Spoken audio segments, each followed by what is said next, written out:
Now that the rain has moved out, I took a drive through Avoyelles Parish to survey the damage. What I found was high water still covering roads, yards, and properties across several communities. As I drove through Cottonport, it was easy to see just how much water remains.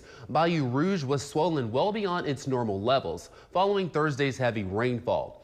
Thursday, local officials made the decision to cut through the final ramp connecting Bayou Rouge and Bayou Dulaw in an effort to help floodwaters drain more quickly through the town. You can see the water rushing through the opening on your screen.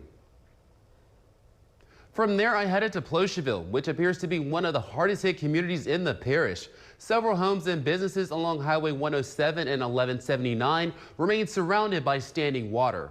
While in Plocheville, I met Avery Moses, whose property was also impacted by the flooding. He says he's searching for answers as water continues to linger around his home.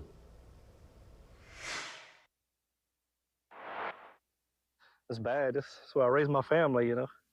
So I raised my kids, and it's our life right here, our whole life. Very proud to be right here. I loved it back here. Never had these problems before. I don't know what's going on. I wish I could find some answers. I wish somebody would give us some answers on, especially on what we could do to get rid of the water. It's been well over 24 hours since it rained.